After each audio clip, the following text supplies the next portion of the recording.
बातमी जयंत पाटलांची आहे। राज्यात पेट्रोल डिझेलसाठी झालेल्या घटनांवरून जयंत पाटलांनी सरकारवर टीका केली आहे। राज्यात चाललंय तरी काय असा सवाल जयंत पाटलांनी ट्विट करत विचारलाय। तर डबल इंजिन सरकारच्या इंजिनमधील तेल सुद्धा संपलं का असा सवाल जयंत पाटलांनी केलाय। नेमकं काय ट्विट त्यांनी केलंय आपण सविस्तर पाहूयात। जळगावमध्ये पेट्रोल नाही म्हणून काही अज्ञातांनी पंपावर काम करणाऱ्या एका कर्मचाऱ्याच्या पोटात चाकू खुपसला। बुलढाण्यामध्ये पेट्रोल मिळण्याच्या आशेवर लोक 12-12 तास लाईनमध्ये उभे राहिले।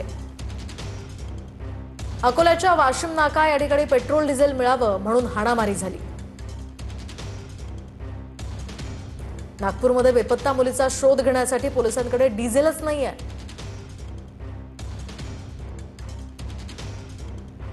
चाललंय तरी काय, डबल इंजिन सरकारच्या इंजिनमधील तेल सुद्धा संपलं का असा संतप्त सवाल जयंत पाटलांनी उपस्थित केलाय।